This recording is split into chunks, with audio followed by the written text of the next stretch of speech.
4-6 dikatakan, jangan membuat bagimu patung yang menyerupai apapun yang di langit di atas, atau yang ada di bumi di bawah, atau yang ada di dalam air di bawah bumi. Jangan sujud menyembah kepadanya atau beribadah kepadanya. Sebab aku Tuhan Allahmu adalah Allah yang cemburu, yang membalaskan kesalahan bapa kepada anak-anaknya, kepada keturunannya yang ketiga dan keempat dari orang-orang yang membenci aku. Tetapi aku menunjukkan kasih setia kepada beribu-ribu orang yang, yaitu mereka yang mengasihi aku dan yang berpegang kepada perintah-perintahku. Saudara perhatikan, hukum kedua adalah hukum yang panjang sekali, dan hukum keempat. Dan kita tahu dari Alkitab bahwa hukum kedua dan hukum keempatlah yang paling diserang oleh musuh Tuhan. Jadi kita mesti mengerti bahwa orang Israel tidak menyembah patung dan mereka tidak mau sujud, tidak mau membuat patung dan tidak mau sujud kepada patung. Mereka taat kepada Tuhan. Kenapa? Sebab Tuhan bilang, saya ini cemburu dan akan membalas. Nah, saudara sekalian, waktu orang-orang muda ini dibuang ke Babylon, nah saudara harus tahu bahwa yang dibuang ke Babylon itu jumlahnya banyak sekali. Di antaranya yang setia adalah 4 orang muda yang kita pelajari. Nah, hari ini kita dengar 3 orang muda yang setia, ya. 3 orang muda yang setia. Nah, diceritakan di dalam Daniel 3, selama mereka dibuang ke Babylon, di dalam Daniel 2, sebab bisa mengartikan mimpi raja, mereka naik pangkat dan menjadi gubernur-gubernur di Babylon. Nah, tidak lama setelah raja itu mendapatkan arti mimpi tersebut, dia membuat sebuah patung yang semuanya dari emas, ya. Dikatakan tingginya 60 hasta, lebarnya 60, 6. Jadi 60 kali 6, ya. Proporsi yang benar kemungkinan seperti yang digambar tengah, ya, sebab manusia, bentuk manusia itu tidaklah 1:10. Jadi gambar yang kiri kelihatannya itu lebih tepat, tapi bagian pedestalnya atau kaki patungnya mestinya ditinggiin lagi, ya. Gambar yang tengah lebih mendekati uraian Alkitab, tapi gambarnya kurang bagus, jadi saya ambil 2, ya. Nah, jadi saudara mengerti bahwa tinggi 60 hasta itu kira-kira tingginya 27 meter, setara dengan gedung 6 lantai. Jadi kalau saudara mau membayangkan betapa megahnya patung ini, betapa mahalnya patung ini, saudara lihat gambar kanan, ya. Ini setara dengan gedung 6 lantai. Ya, tinggi sekali dan semuanya dari emas. Jadi raja ini membuat patung dari emas, ukurannya adalah 60 kali 6, ya, di sebuah tempat namanya Dataran Dura.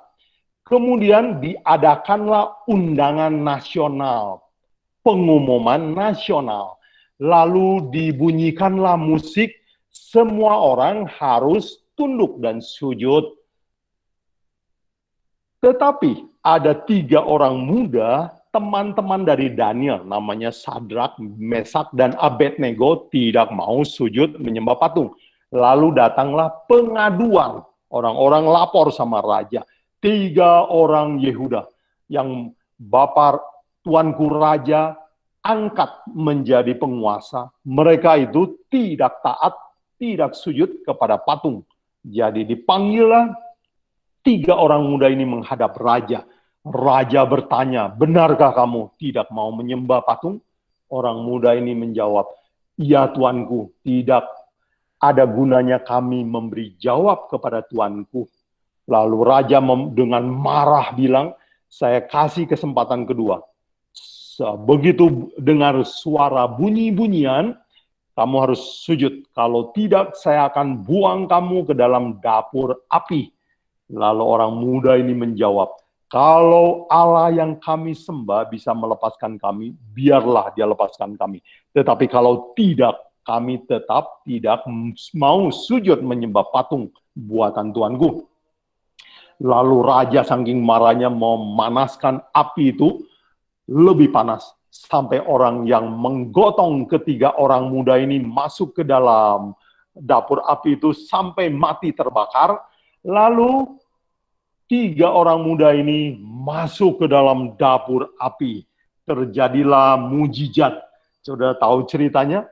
Raja kaget sekali.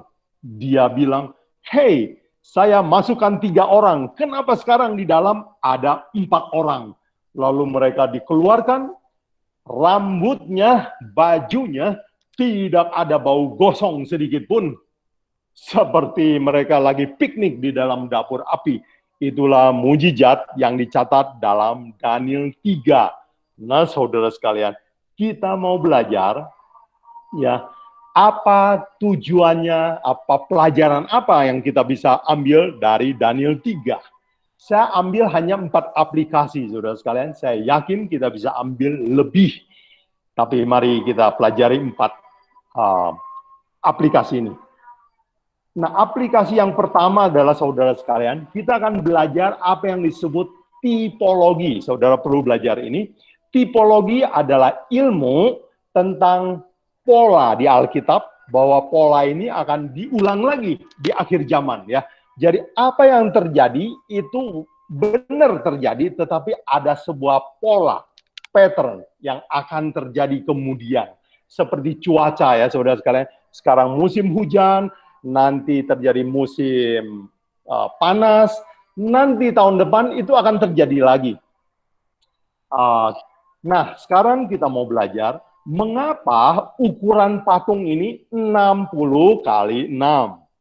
Nah, saudara perlu tahu bahwa, ya ini saya dapatkan di Wikipedia, di ensiklopedia juga, bahwa sistem bilangan di Babylon adalah seksagesimal. Itu artinya basisnya 60, ya.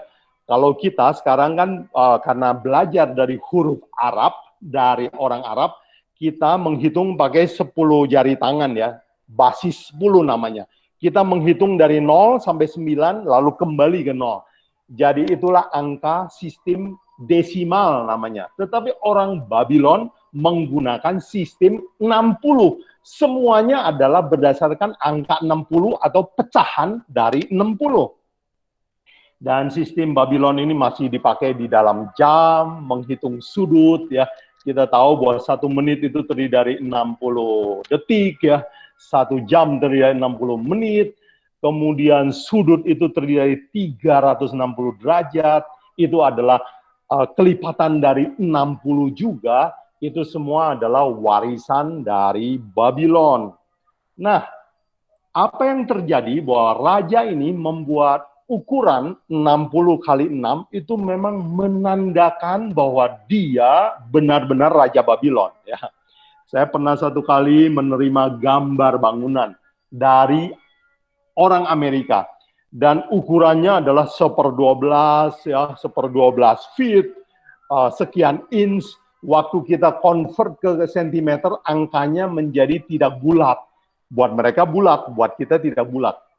Jadi, kalau kita membaca angka 66, itu adalah angka Babylon. Oke? Nah, saudara sekalian, tipologi adalah apa yang dulu pernah terjadi, akan terjadi lagi. Contoh, saya berikan secara cepat. Wahyu 2 ayat 20 katakan, Ahab menikahi Babel. Isabel itu adalah sebuah pola bahwa suatu hari umat Tuhan akan bercampur dengan paganisme atau penyembahan berhala.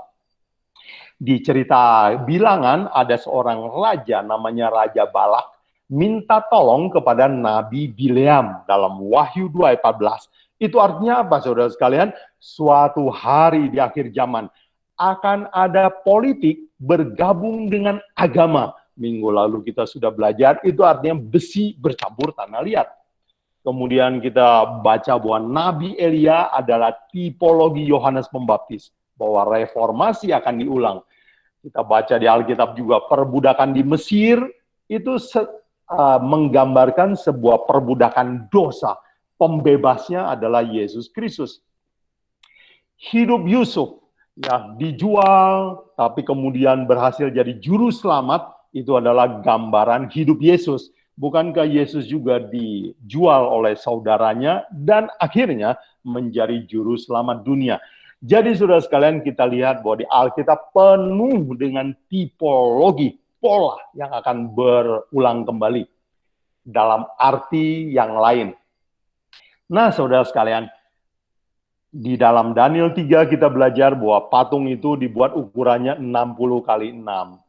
Ini juga adalah sebuah tipologi, pola bahwa akhir zaman hal itu akan terjadi. Pernahkah saudara mendengar kata 666? Ini adalah angka yang populer sekarang ya. Banyak orang menghubungkan segala sesuatu dengan 666 ya.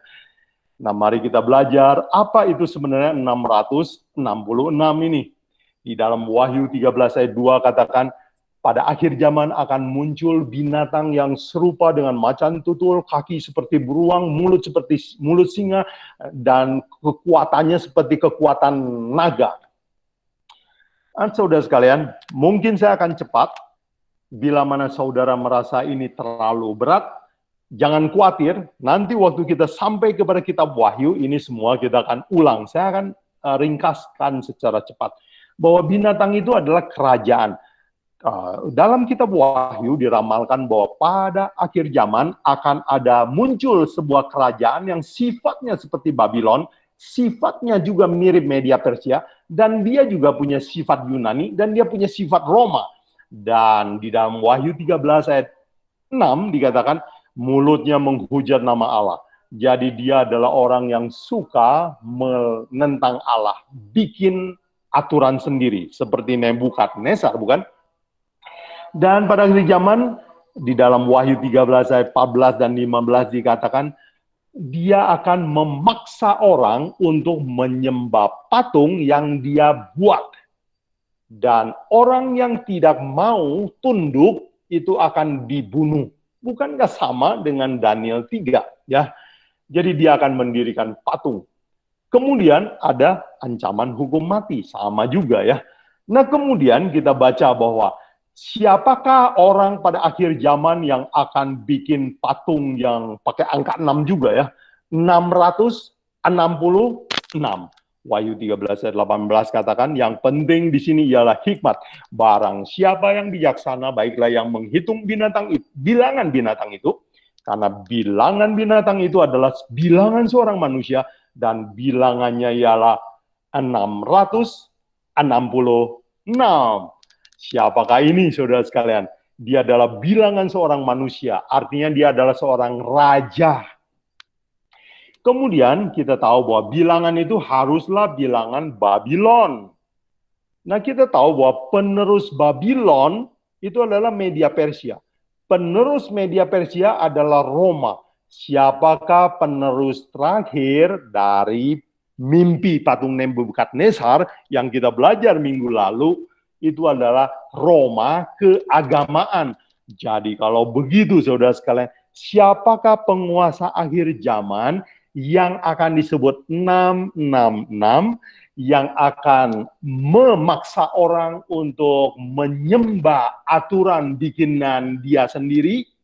Dia adalah penerus Babylon, penerus Media Persia, penerus Roma. Nah, kita tahu bahwa patung ini, saudara sekalian, digambarkan akan utuh ya. Mulai dari atas, turun ke bawah, turun ke kuningan, turun ke besi, kemudian ke besi bercampur tanah liat. Jadi yang atas itu diwariskan ke bawah. Jadi saudara sekalian, sama seperti kalau kita hari ini ya, lihat di Indonesia banyak istilah Belanda ya. Misalnya waktu saya belajar ilmu bangunan, saya baru tahu bahwa dak beton itu bahasa Belanda, bovenlit itu bahasa Belanda ya.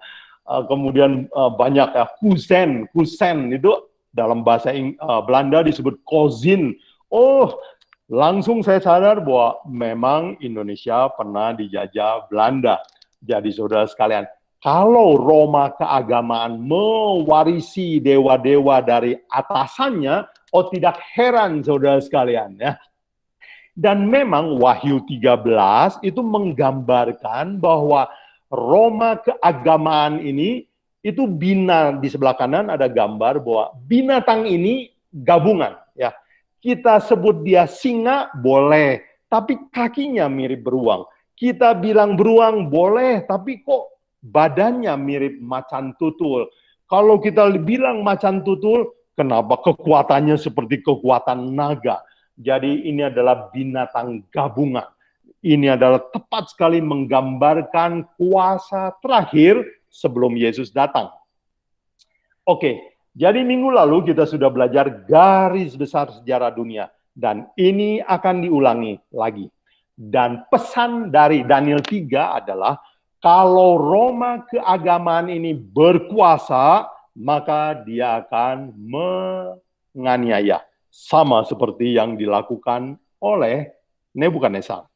Nah, saudara sekalian, itu adalah tentang pelajaran pertama ya, yaitu tipologi, bahwa pada akhir zaman akan ada penganiayaan yang sama, tapi oleh Roma keagamaan. Nah, sekarang kita mau belajar pelajaran yang kedua, saudara sekalian, yaitu patung Babylon itu terbentuknya bertahap. Tuhan mau kita bersiap. Nah, saudara lihat, patung ini menurut saudara, apakah mungkin dibangun dalam 1 hari? Atau 1 minggu? Atau 1 bulan? Tidak mungkin, bukan? Proyek ini pasti dikerjakan bertahun-tahun. Dan waktu patung ini sudah mulai hampir selesai, sedang dalam proses pembangunan, orang-orang yang setia ini, orang-orang Yehuda yang setia ini, sudah mengambil keputusan untuk setia. Jadi mereka memutuskan untuk setia jauh sebelum ujian itu datang. Nah, saudara sekalian, ini adalah pelajaran kedua. Kalau saudara lihat Nebukadnezar ya, saudara lihat patung yang minggu lalu kita pelajari itu kerajaan Babylon sudah lewat, Media Persia sudah lewat, Yunani sudah lewat, Roma sudah terbentuk, Roma kepausan sudah pernah berkuasa, tapi lagi istirahat dulu. Apa artinya saudara sekalian? Artinya patung ini sudah hampir lengkap, penganiayaan akan segera datang. Kapankah waktunya kita bersiap? Sekarang bukan? Siapa yang tidak bersiap hari ini, waktu pencobaan datang, waktu pengancaman datang, dia pasti tidak akan kuat. Jadi saudara sekalian, periksalah hidup kita. Apakah kita sudah serius dalam beragama hari ini? Bukan besok, bukan nanti. Baik, mari kita belajar pelajaran yang ketiga. Ini pelajaran yang lebih praktikal, yaitu cara Tuhan kerja beda dengan cara pikir manusia. Ya, Tuhan izinkan api kesusahan, namun Dia berjalan bersama kita dalam dapur api. Nah, saudara sekalian, 3 orang muda ini kita tahu di dalam Daniel 3 ayat 17-18 mereka berharap juga Tuhan melepaskan mereka, bukan? Nah, saudara sekalian, setiap hari kita keluar rumah, kita berdoa kan, Tuhan lindungi kami supaya selamat, bantu kami supaya anak-anak kami pergi ke sekolah dengan selamat. Tetapi saudara sekalian, walaupun kita berharap selamat, kadang-kadang kan musibah terjadi juga kepada anggota keluarga kita. Tetapi orang muda ini adalah teladan yang bagus sekali. Dia bilang, walaupun Tuhan tidak melepaskan kami tetap akan patuh sama Tuhan. Nah, saudara sekalian, kalau zaman sekarang banyak teori namanya teologi kemakmuran. Ikut Tuhan kaya, ikut Tuhan sehat, ikut Tuhan sembuh. Kalau ikut Tuhan makmur, bahagia. Kalau Tuhan yang begitu banyak yang ikut, tidak aneh, saudara sekalian. Sebab itu mengikuti kemauan mereka. Tetapi Tuhannya Alkitab berbeda cara berpikirnya dengan Tuhan kita. Nah, saudara sekalian, kita perlu sadari bahwa janganlah kita berpikir cara kerja Tuhan itu seperti cara kita ya. Oke, nah apa yang terjadi di dalam cerita ini menarik sekali. Mereka minta supaya berharap selamat dari dapur api, tetapi mereka malah celaka masuk dapur api. Dan raja melihat sebuah mujizat. Bukankah 3 orang yang kita campakkan dengan terikat ke dalam api, tetapi kenapa saya lihat ada 4 orang berjalan dengan bebas di tengah api itu? Saudara sekalian, ini adalah catatan yang menarik, bahwa cara Tuhan bekerja seringkali dia izinkan kesusahan menimpa kita. Tetapi Tuhan bersedia berjalan bersama kita dalam kesusahan. Dan bila mana dalam kesusahan kita bersedia berjalan bersama Tuhan, itu adalah sebuah kesaksian iman kepada saudara kita. Ya, kita tetap setia kepada Tuhan waktu susah, itu membuktikan sesuatu kepada orang di sekitar kita. Nah, saudara sekalian, ini adalah kutipan seorang bijaksana yang saya suka. Ya, dikatakan ujian dan rintangan adalah cara sukses yang Tuhan izinkan terjadi kepada hamba-hambanya. Saya tertarik, kalau Bapak Ibu adalah orang tua, boleh perhatikan doa Jenderal MacArthur, Jenderal Amerika pada Perang Dunia Kedua. Di dalam bukunya dia menulis doanya untuk anaknya. Dia bilang, Tuhan, saya tidak minta singkirkan kesusahan dari anak saya, tetapi aku meminta kepadamu, berilah kekuatan kepada anak-anak saya untuk mengatasi rintangan-rintangan. Wah, doa yang bagus sekali, saudara sekalian. Jangan minta anak kita jalannya mudah, minta kekuatan untuk mengatasi rintangan. Saudara sekalian, ajaran yang bagus bukan untuk jadi orang tua yang baik ya dalam mendidik anak. Jangan semua rintangan disingkirkan. Anak kita menjadi anak yang lembek dan lemah. Baik, yang terakhir, saudara sekalian. Patung terbesar dalam hidup kita. Nah, Nebukadnezar, kenapa dia membuat patung dari emas semua? Kelihatannya dia mendengar tafsir Daniel bahwa Tuanku lah kepala dari emas itu. Setelah Tuanku akan digantikan oleh kerajaan yang lebih rendah dari Tuanku. Dan nanti akan digantikan lagi dengan yang lain. Rupanya dia berpikir bahwa kalau begitu, bagaimana kalau rencana Tuhan kita robah? Dia tidak suka rencana Tuhan, dia mau pakai caranya. Saudara sekalian,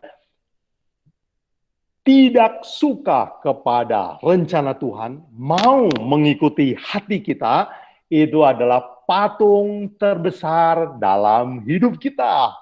Nah, saudara sekalian, kita coba ingat Yesus berkata dalam Matius 18, Matius 22, kasihlah Tuhan Allahmu dengan sekuat tenagamu, akalmu, pikiranmu, dan dengan segenap akal budimu. Jadi segala sesuatu yang kita kasihi melebihi Tuhan, itulah berhala, saudara sekalian. Walaupun kita ke gereja, walaupun kita percaya kepada Tuhan. Kita tahu bahwa Nebukadnezar di dalam Daniel 2 mengakui Tuhannya Daniel. Tetapi dia tidak suka caranya Tuhan. Itu sebabnya dia dengan egonya membuat sebuah patung menurut rencananya.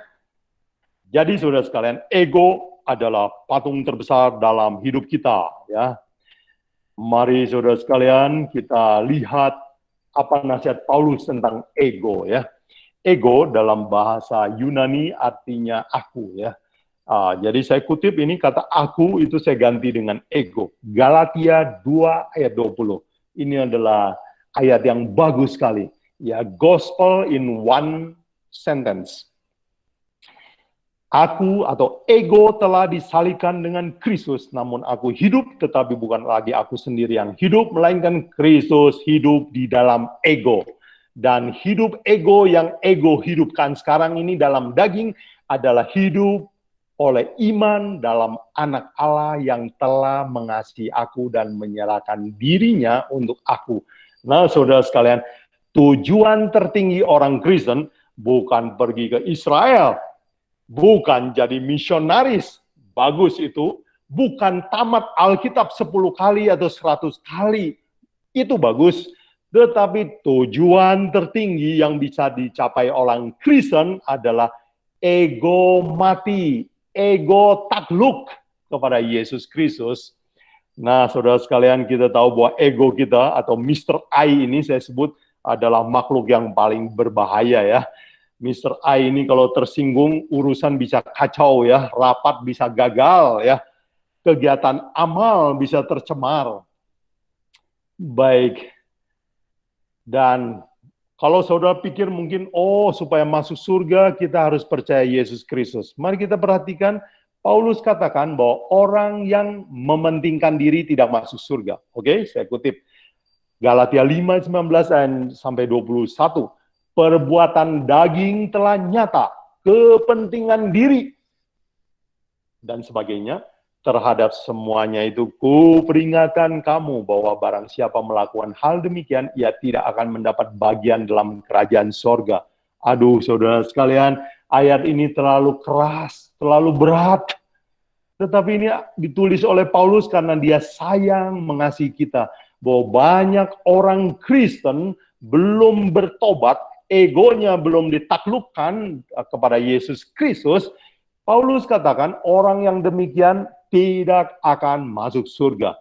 Di dalam buku yang bagus, Desire of Ages, halaman 417, pasal 2, ada kalimat yang singkat dikatakan, selfishness is death. Baik, nah saudara sekalian, menutup pelajaran kita, saya ingin menolong kita semua. Apakah saya sudah mati belum egonya? Coba perhatikan ciri-ciri ini. Kalau kita suka memuaskan diri ya, kalau uang dikeluarkan lebih banyak untuk diri sendiri. Kalau untuk diri sendiri, berapa juta juga keluar. Tetapi untuk pelayanan, untuk menolong orang, jumlahnya dibatasi.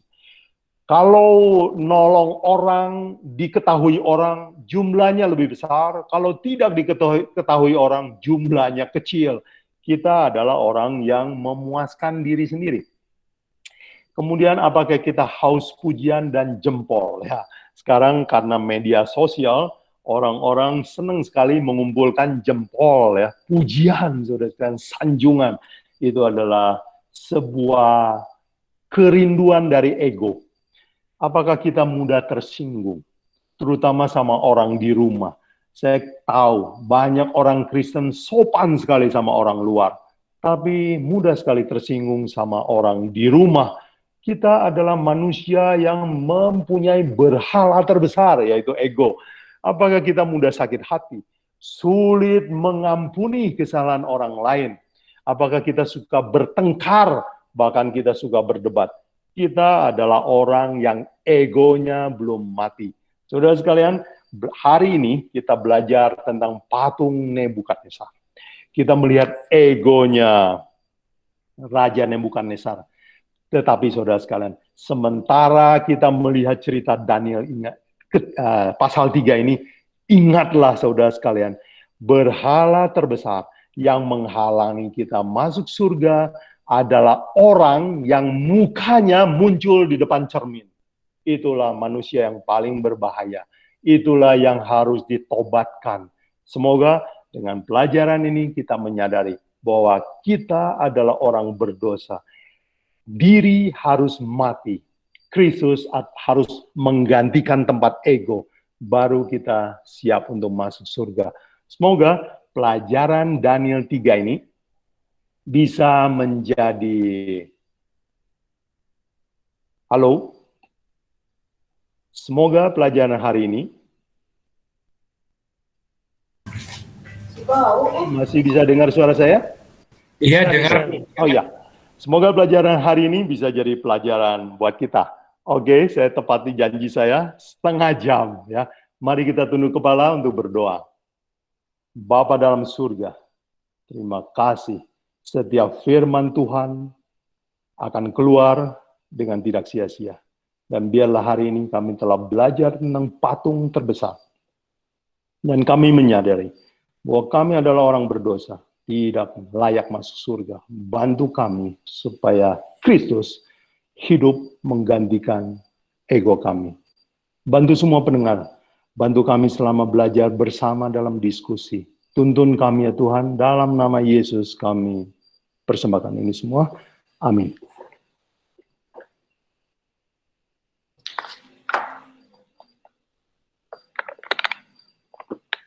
Terima kasih Pak Buguan. Selamat bergabung Saudara Junaidi dari Manado. Pak Buguan, terima kasih. Ada pertanyaan boleh? Puji Tuhan. Terima kasih, senang kalau ada pertanyaan. Pak Karjono ya? Iya. Silakan. Apakah kelihatannya ada hubungan antara Daniel 3 ini dengan 2 ya? Karena Yes. Nebukadnezar membuat patung itu karena mimpinya dia juga tentang Betul. patung. Dan mimpinya itu kan patungnya kepala dari emas, dadanya perak, terus tembaga, besi, dan akhirnya tanah liat ya. Nah, dia kelihatannya nggak mau itu. Makanya dia buat seluruhnya dari emas murni. Maka mungkin ada kaitannya. Dan di situ saya nggak melihat Daniel kemana ya. Kok hanya 3 orang itu? Jadi mungkin 2 pertanyaan. Jadi yang pertama ada obsesi dari mimpi dia nggak mau yang seperti digambarkan Tuhan, makanya dia buat seluruhnya emas. Dan berikutnya kok Daniel nggak ada di situ. Terima kasih Pak Bugan. Terima kasih Pak Karjono. Langsung jawab aja ya. Sementara saudara yang lain boleh ketik atau siapkan pertanyaan dengan suara boleh. Kemana Daniel ya, pertanyaan pertama. Nah, Alkitab tidak catat dan tidak jelaskan. Dan saya baca komentar yang lain juga tidak berhasil menemukannya. Jadi apa yang Alkitab tidak ceritakan, ya sudahlah, kita terima saja bahwa yang diuji imannya adalah 3 orang muda ini. Tetapi melihat karakter Daniel, dalam Daniel 1, Daniel 2, kita tahu bahwa kalau Daniel diuji hal yang sama, kelihatannya sikapnya akan sama. Ya, oke. Nah, jadi saya tidak punya jawabannya dan Alkitab tidak memberitahu kepada kita alasannya. Yang kedua, kelihatannya ada hubungan dengan mimpi Raja Nebukadnezar. Yes, betul sekali. Dan banyak orang bertindak seperti Nebukadnezar ya. Percaya Tuhan, tapi nggak suka cara Tuhan. Ya, Yesus menceritakan tentang orang yang nggak suka cara Tuhan, tetapi adalah di dalam Lukas 15, Yesus bercerita, ada seorang bapa punya 2 anak, yang bungsu berkata, berikan kepada saya warisan saya. Lalu dia pergi ke negeri yang jauh, foya-foya.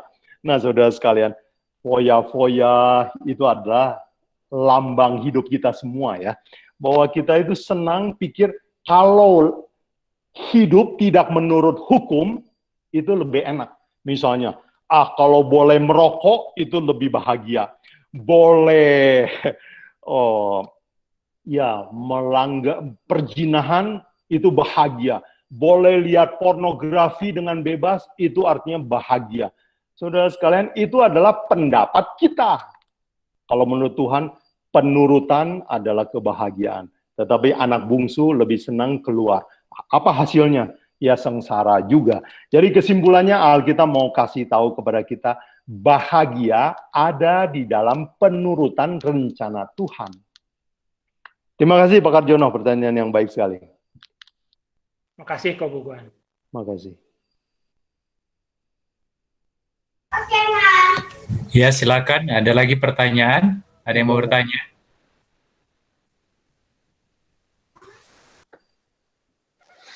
Selamat malam, Pak Buguan. Oh, Pak Edi. Ya. Salam. Terima kasih. Selamat pagi di Florida. Terima kasih. Dari Daniel pasal 3 ini, perintahnya itu sebelum mereka sujud menyembah patung itu, ada musik-musik yang dimainkan sebagai petandanya. Apakah musik ini ada hubungannya dengan penyembahan baik di dalam gereja saat ini? Iya. Terima kasih. Itu aja pertanyaan Pak Edi? Ya. Ya, Pak. Baik. Apakah musik ada hubungannya dengan akhir zaman? Iya. Kelihatannya ada, ya, kelihatannya ada, tapi tidak eksplisit sekali. Kita lihat bahwa musik selalu berhubungan sama penyembahan. Penyembahan pasti ada gaya musik yang dipakai. Contoh, orang Israel berbakti musiknya tertentu, orang Babylon berbakti musiknya tertentu, orang Mesir berbakti musiknya tertentu. Nah, kita ingat bahwa orang Israel waktu keluar dari Mesir, ya, di dalam ulangan Keluaran, ya, kitab Keluaran, orang Israel keluar dari Mesir, waktu Musa dipanggil Tuhan naik ke atas gunung untuk menerima 10 hukum, Musa kan lama baru pulang, orang Israel nggak sabar, lalu mereka bikin patung lembu dari emas untuk disembah. Nah, lembu dari emas itu adalah patungnya orang Mesir. Dan waktu Musa turun, pengawal Musa, asisten Musa, namanya Yosua, dia kurang berpengalaman. Dia bilang sama Musa, Pak Musa, kelihatannya seperti ada suara perang. Nah, menurut dugaan saudara, musiknya keras atau tidak? Oh, keras. Tetapi Musa karena udah besar di Mesir, sekolah, jadi anak raja di Mesir, dia hidup lama di Mesir, dia bilang sama Joshua, bukan suara perang, itu suara orang sedang berbakti. Nah, kita tahu bahwa orang Mesir kalau berbakti, musiknya keras, musiknya ribut. Jadi musik yang keras, musik yang seperti perang, yang dayanya besar, powernya tinggi sekali, itu adalah cara berbakti para penyembah berhala. Nah, apakah akhir zaman akan muncul? Kita lihat prakteknya sekarang sudah muncul, ya. Kebaktian yang wattnya besar itu merusak gendang telinga, dan bukan tujuan Tuhan supaya gendang telinga kita rusak kalau ke gereja, ya. Istri saya seorang guru musik, temannya adalah juga guru musik, dan dia adalah pemain musik di gereja yang musiknya keras. Sekarang gendang telinganya rusak. Dia sekarang harus memakai alat bantu dengar untuk menolong gendang telinganya. Dan sekarang gereja tersebut, semua pemusiknya telinganya dicocoki dengan semacam audio reducer gitulah. Jadi kita tahu bahwa musik keras akan muncul lagi pada akhir zaman. Dan indikasinya ditunjukkan lagi dalam Wahyu 13. Ya. Dan kita akan belajar nanti bahwa di dalam Wahyu 13, kekristenan akan merosot, mereka akan pakai segala cara untuk menaikkan kerohanian, termasuk dengan mujizat dan menurunkan api dari langit, dan termasuk musik juga. Dan itu adalah bagian dari Wahyu 13. Jadi saya percaya bahwa musik yang keras masuk di dalam gereja adalah sebuah tanda akhir zaman. Itu yang saya bisa jawab, Pak Edi. Terima kasih. Terima kasih, Pak Buguan. Terima kasih, Pak Edi.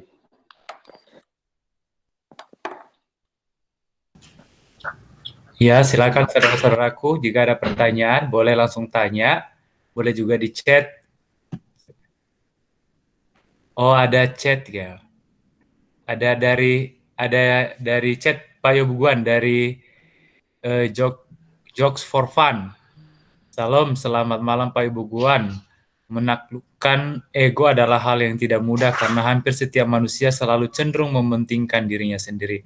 Lalu bagaimana menurut Pak Yobuguan caranya untuk bisa menaklukkan dan minimal mengendalikan ego kita? Terima kasih. Terima kasih. Ya, Pak Budi. Oh, oke, Pak Budi. Terima kasih, Pak Budi. Pertanyaan baik. Bagaimana menaklukkan ego? Karena ini berhala masalah paling besar, ya, dalam hidup kita. Nah, saudara sekalian, kita bisa belajar mengalahkan ego. Nah, kita perlu tahu bahwa ego itu big boss dalam hidup kita. Nggak ada lagi bos yang lebih besar. Jadi big boss itu adalah penghuni utama dalam hidup kita. Nah, sekarang bagaimana supaya ego itu bisa mati? Jawabannya mungkin kita bisa tiru Yesus Kristus di dalam Efesus 2 ayat 5-8. Paulus menulis bahwa bagaimana caranya Yesus bisa mati di dunia ini. Ya, kita tahu bahwa Yesus tidak mungkin mati karena dia Allah adanya. Yesus kenapa bisa mati? Ya, sebab waktu Yesus mau ditangkap, dia bisa menghilang. Waktu dia mau diikat, semua orang bisa jatuh rebah waktu di Taman Getsemani. Jadi Yesus sebenarnya nggak bisa dibunuh, nggak bisa dimatikan. Tetapi kenapa dia sampai mati?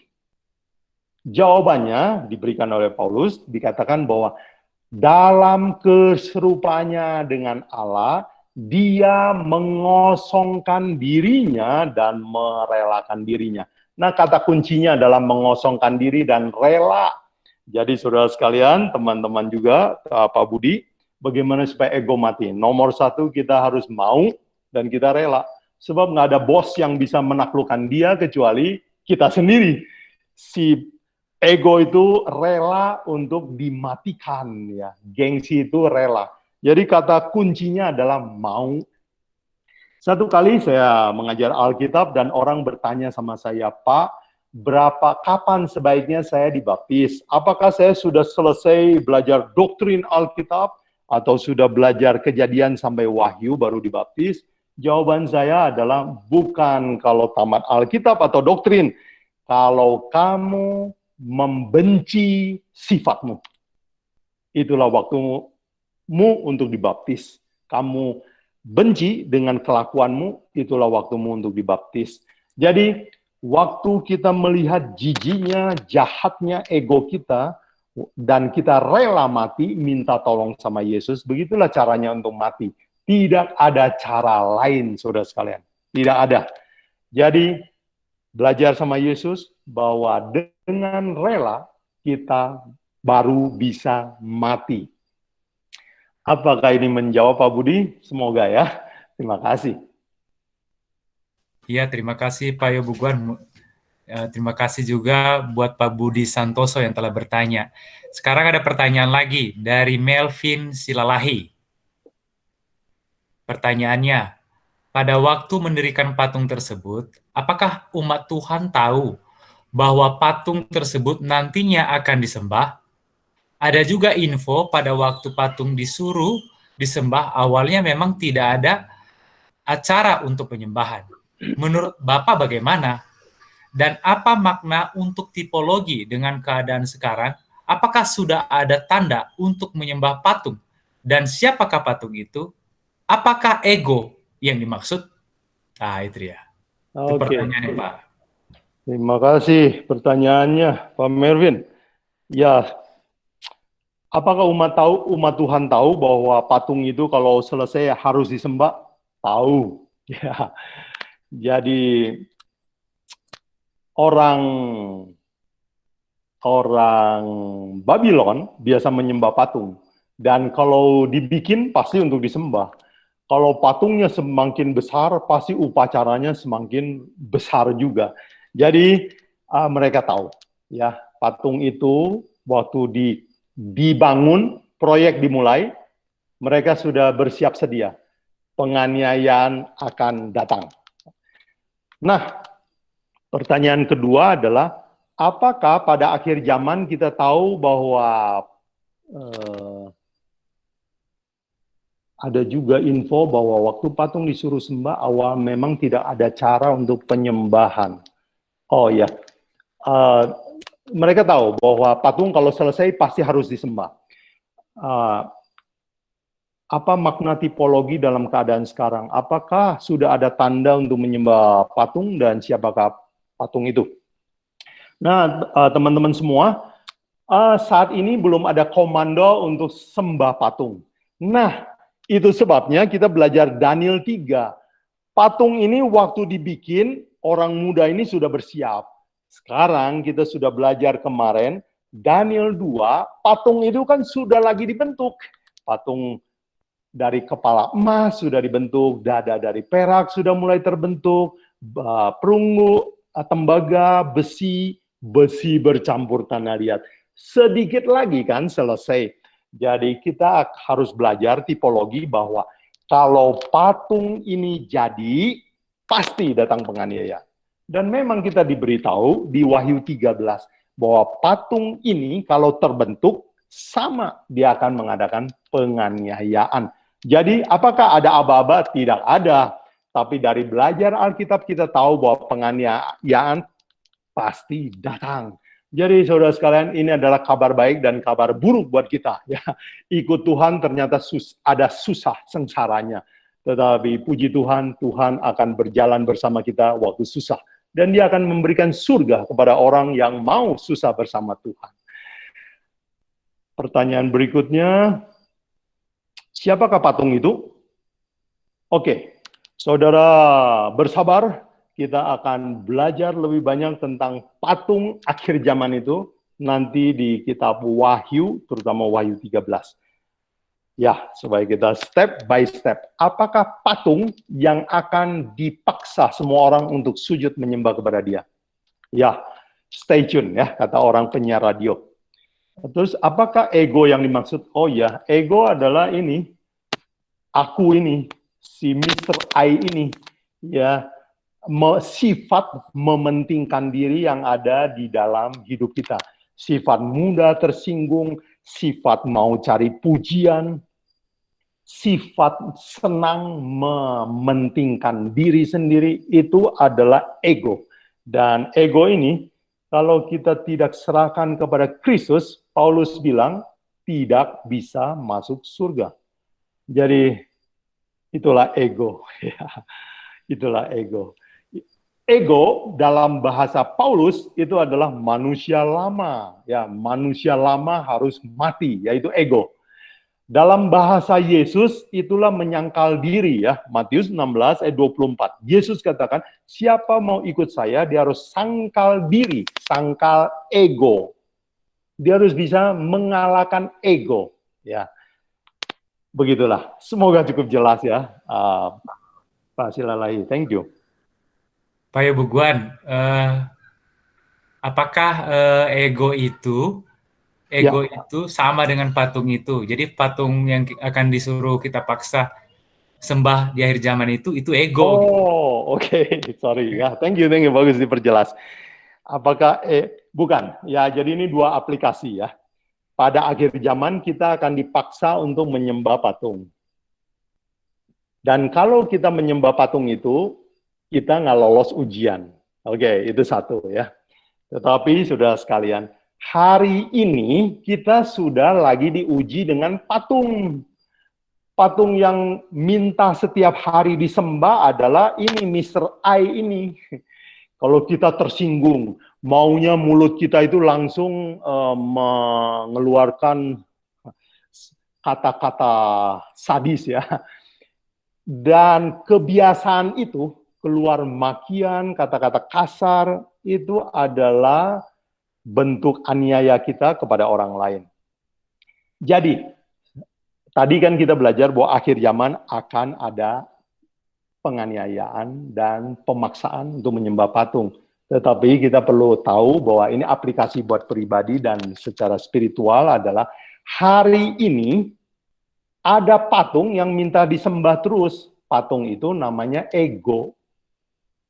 Dan setiap hari kita menyembah dia, kita rela kan mati buat ego kita? Ya, ada orang tinggalkan keluarga, ada orang rela untuk selingkuh, ada orang rela untuk macam-macam demi memuaskan ego kan? Ada orang rela nggak mau rawat orang tua. Lebih baik uangnya buat sekolahkan anaknya, biarkan mama atau papanya menderita kekurangan demi anaknya. Itu juga ego kan?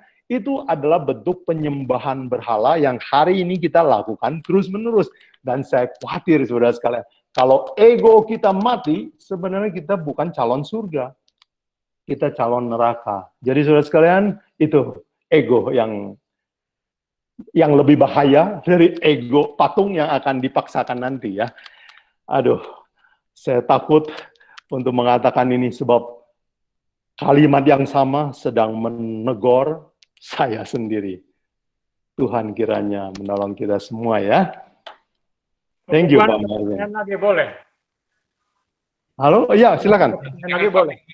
Ya.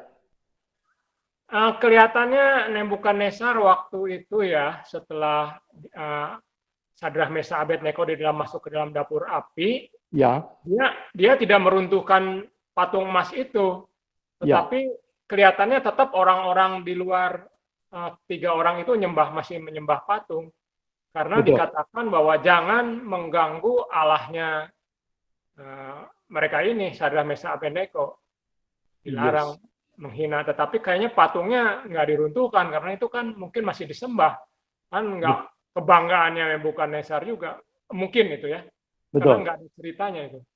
Terima kasih. Betul sekali. Pak Karjono, ini Nebukadnezar adalah contoh yang bagus buat kita belajar. Bahwa berulang-ulang mulutnya memuji Tuhan, tetapi bertahun-tahun dia perlu bertobat terus. Ya. Daniel 2 bertobat, Daniel 3 bertobat. Ya. Nanti masih sombong lagi ya di Daniel 4 ya, saya kira dia jadi sombong ya.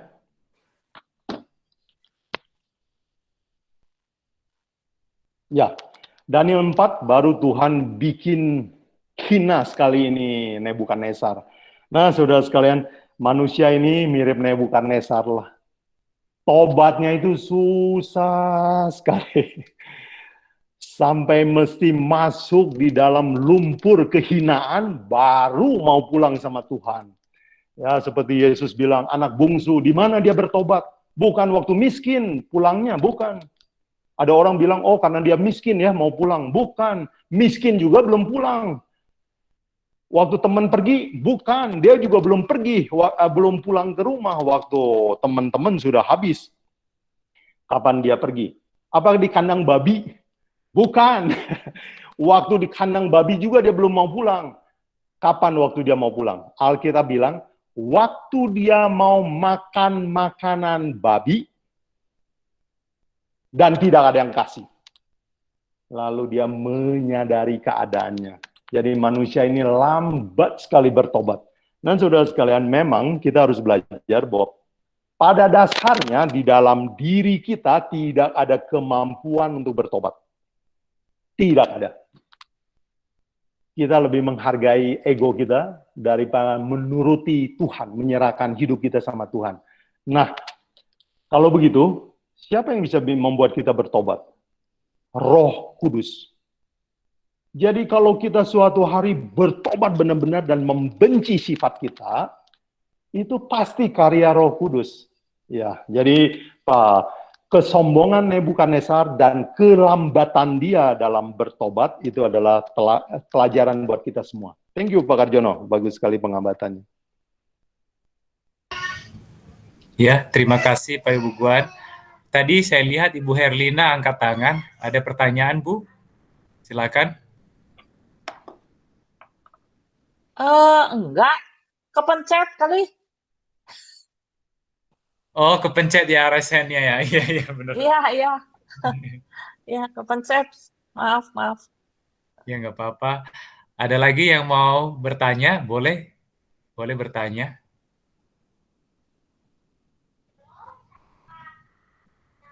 Oh iya. Silakan Ibu Nenggolan, silakan mau bertanya, silakan. Halo Medan, Ibu Nenggolan, terima kasih sudah bergabung. Di mute dulu Bu. Di apa kalian? Di unmute ya.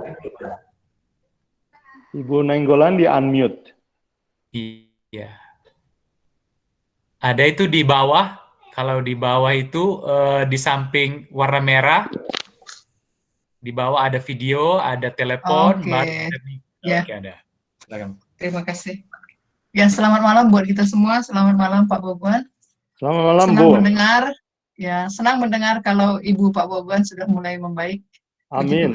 Terima kasih doanya. Jadi saya mau bertanya ini soal ego ini. Ya. Ya. Jadi ketika kita sebenarnya sih ketika kita ada kasus di mana kepada orang tertentu kita mudah memaafkan, tapi kepada orang lain susah begitu. Nah, pertanyaan saya, ini hampir semua ini sebenarnya ini ciri-ciri kena semua ini, ada 7 ini.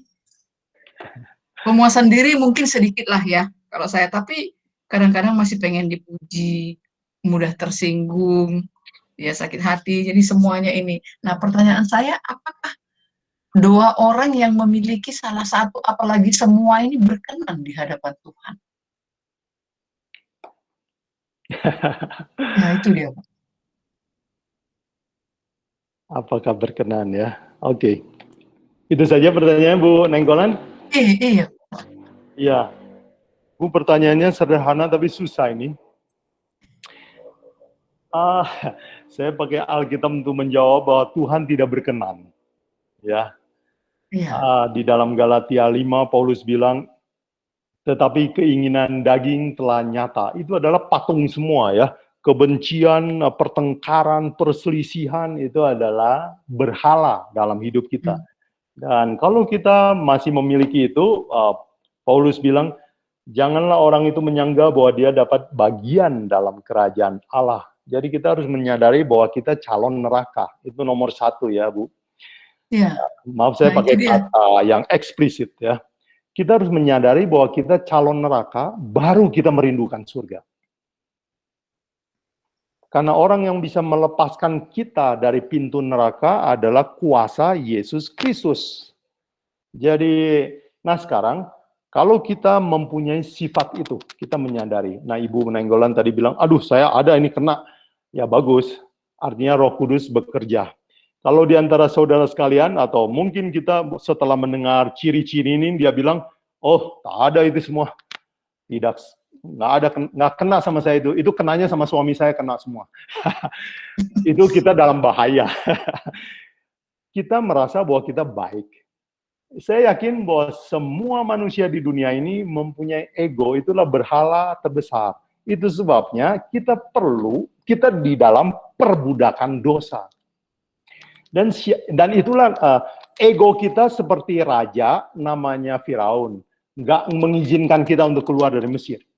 Nah, siapa yang bisa mengalahkan Firaun? Kuasa Allah.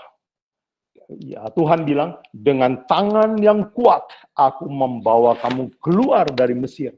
Jadi tidak ada satu kuasa pun yang bisa melepaskan orang dari perbudakan Mesir. Begitu juga tidak ada seorang pun yang bisa melepaskan kita dari perbudakan dosa selain Yesus Kristus. Hanya kuasa itu. Itu sebabnya kita perlu datang sama Dia. Akui semua dosa kita. Semoga menolong itu Bu Nenggolan. Terima kasih, Pak. Amin.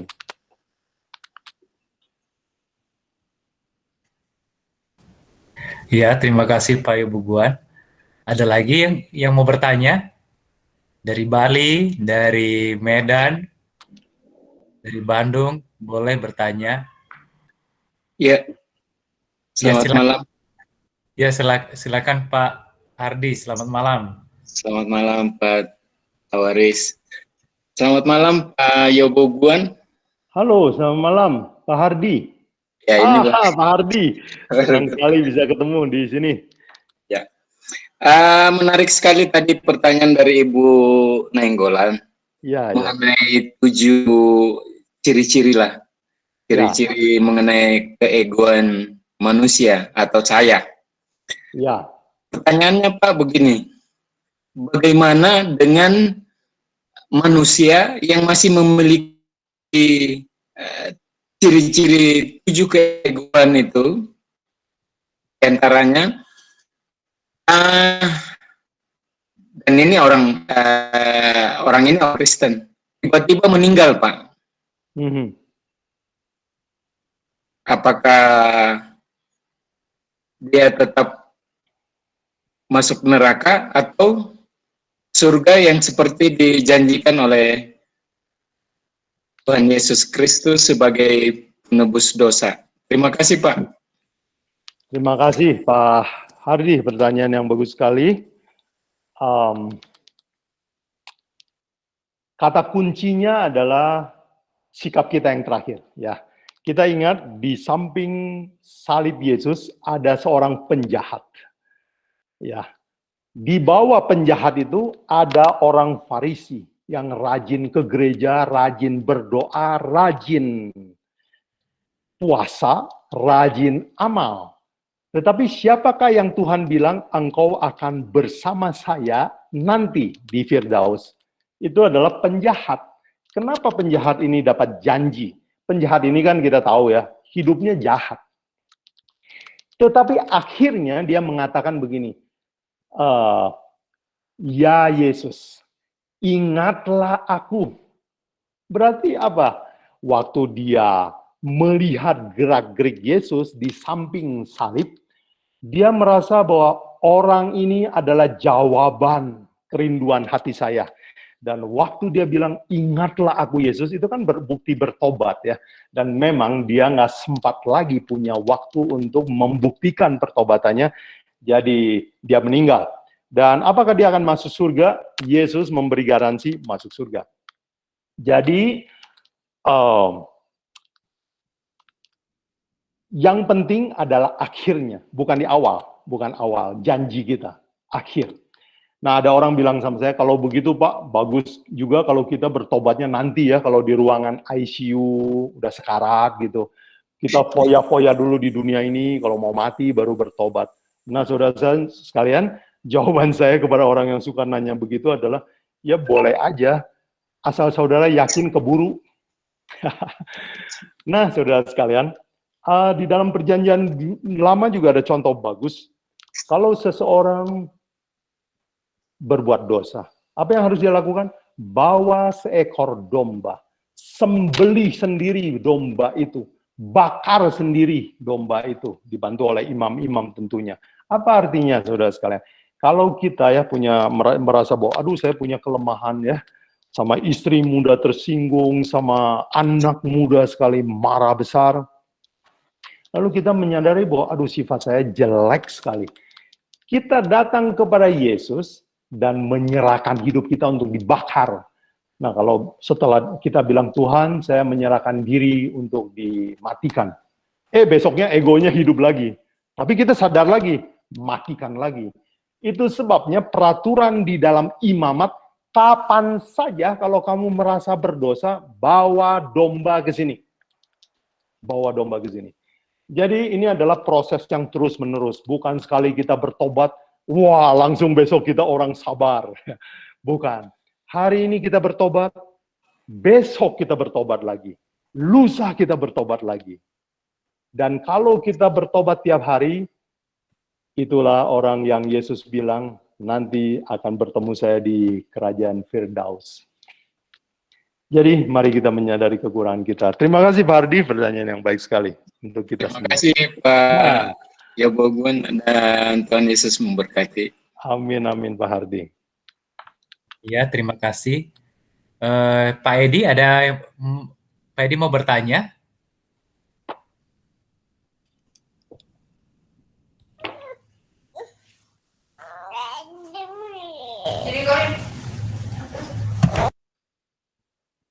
Saya suka pertanyaan, boleh diketik, boleh di WA, boleh raise hand, komentar tambahan pun boleh.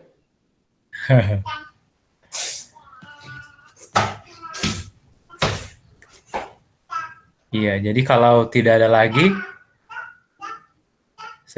sepertinya nggak ada lagi ya Pak Ibu Guan. Oke. Ya. Saya mau bertanya atau tambahan juga. Itu kan di kitab 1 Tesalonika 5 ayat 23 ya. Ya. Itu yang Pak Kadiono bahkan waktu lalu kalau nggak salah. Itu kan ada disebut blameless. Blameless ya. Kita diharapkan tidak bercacat pada waktu kedatangan Yesus yang kedua kali. Iya. Nah, blameless ini atau tidak bercacat ini juga ada kaitannya dengan tadi sifat-sifat kedagingan itu mungkin ya, Pak Bukan? Ya, betul. Jadi betul-betul harus sempurna pada waktu kita bertemu Yesus. Kalau tidak, ya tidak ketemu. Iya. Kira-kira. Betul. Nah. Ya, itu saja. Oke, terima kasih. Nah, Mungkin kita bisa agak bingung dengan ayat ini bahwa kamu harus menguduskan diri, hidup kudus ya, semoga roh, jiwa, tubuhmu terpelihara sempurna, tak bercacat pada kedatangan Yesus Kristus. Berarti kita mesti sempurna dulu baru bisa masuk surga. Nah, kita mesti mengerti bahwa kesempurnaan ini, roh, jiwa, dan tubuh hanya bisa kita dapat kalau kita merasa jahat dan bergantung kepada Yesus Kristus. Jadi kesempurnaan ini terjadi karena kita merasa lemah dan kita datang kepada domba Allah itu. Paulus berkata, penulis Tesalonika ini berkata bahwa pada waktu aku lemah, pada waktu itulah aku paling kuat. Kenapa? Karena saya mengandalkan Yesus Kristus. Ya, kami dianiaya, disiksa, kekurangan, kelaparan, seperti mau mati rasanya. Tetapi kami bersyukur bahwa dengan situasi itu kami belajar untuk tidak percaya diri, tetapi percaya kepada Allah. Jadi, kapan sebenarnya kesempurnaan itu terjadi? Bukan karena kita bisa mempraktekkan ini itu, tetapi waktu kita membenci kelemahan saya, terus kita datang kepada Yesus Kristus, kesempurnaan itu terjadi. Kapankah seseorang itu sempurna di mata Tuhan di dalam kitab Imamat? Waktu dia bawa domba, waktu dia akui dosanya tumpang tangan, waktu dia ambil pisau, waktu dia tusuk itu domba, waktu dia sobek itu domba, waktu darahnya muncrat, waktu dia potong-potong, waktu dia bakar, waktu dia menyadari bahwa itulah jahatnya saya, menyebabkan Yesus Kristus mati, dan itulah kesempurnaan dalam kitab Imamat. Ya, jadi kata ini, ayat 1 Tesalonika 5 ayat 23 bisa menyesatkan kita kalau kita berpikir bahwa kita harus perfect. Dan itu ajaran namanya perfeksionis. Tetapi Paulus mengajarkan bahwa seseorang perfect itu waktu dia benci dirinya, bergantung kepada Kristus sepenuhnya. Sempurna itu terjadi. God bless. Terima kasih Pak. Saya takut terlalu kurang praktikal ya. Thank you. Ibu Nainggolan, silakan. Ya, Ibu Nainggolan. Nah, ini Pak, dari yang penjelasan barusan ini tadi itu kan pertanyaan saya tadi itu kan memang harga mati kayaknya ya. Apakah berkenan, tidak berkenan. Nah, sementara kita untuk menuju kesempurnaan itu kan ada proses. Iya. Gitu. Tadi saya sudah sempat takut berdoa. Kalau nggak diterima ya untuk apa berdoa? Saya sudah mikir begitu ini tadi. Jadi, sangat itu karena tidak diterima gitu. Nah, kemudian yang menjadi ini kalau memang kesempurnaan itu adalah proses. Masalahnya begini Pak.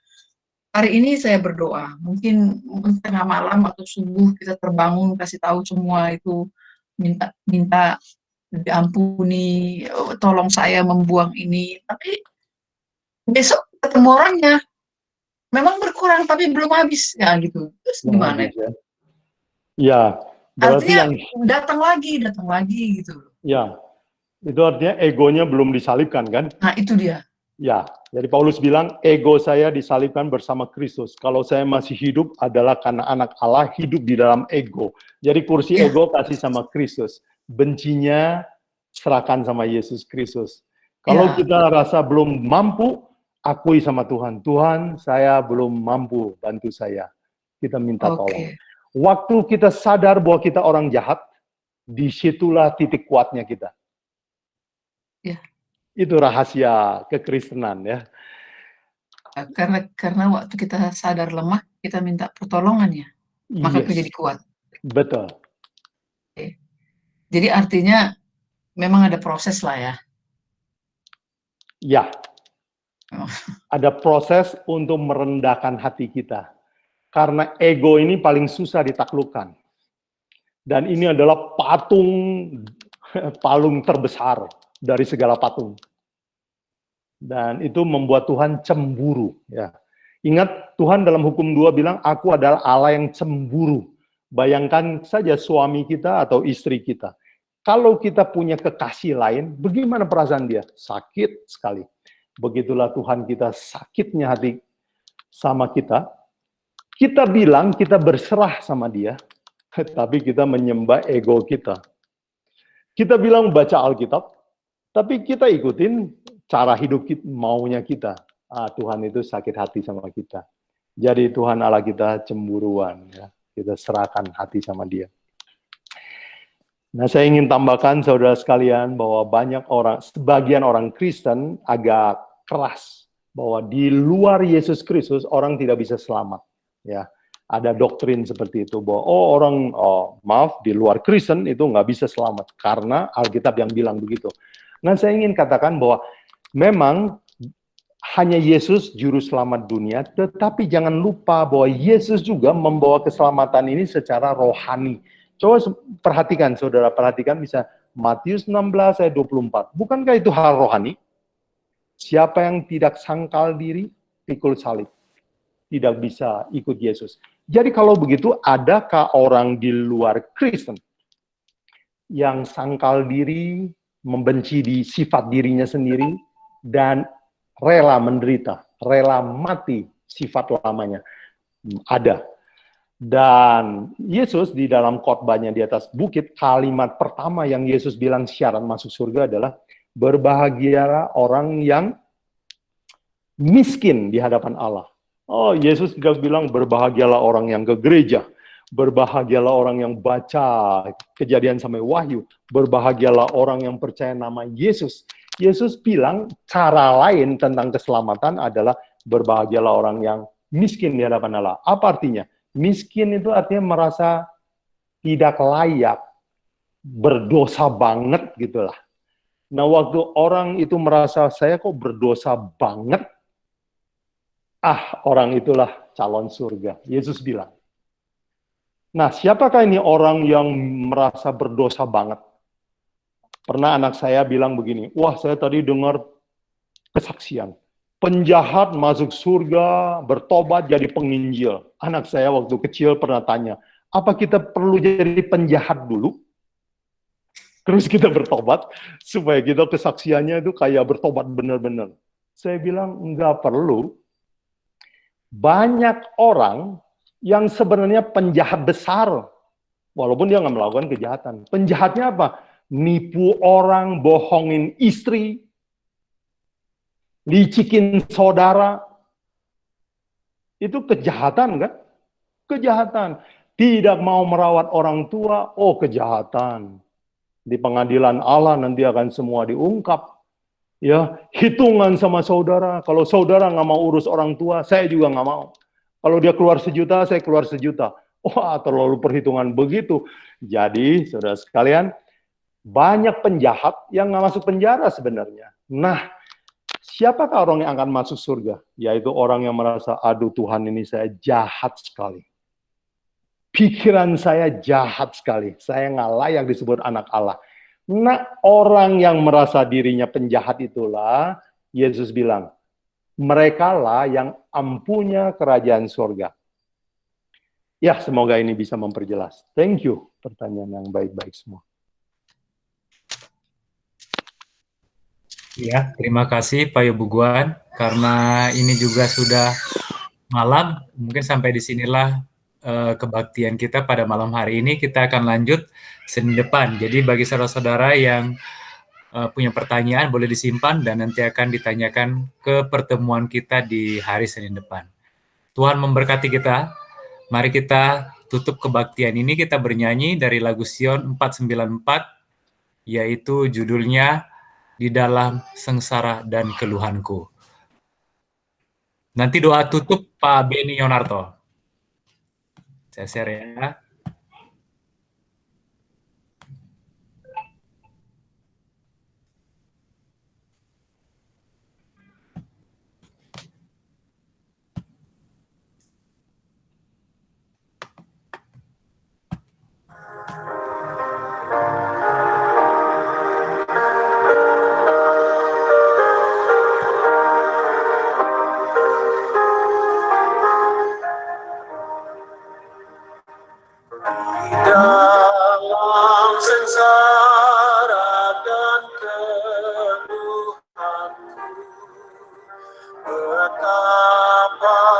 indahnya Rama bersatu dengan orang saleh bersama-sama, sehingga ku rasa Yesus di rumah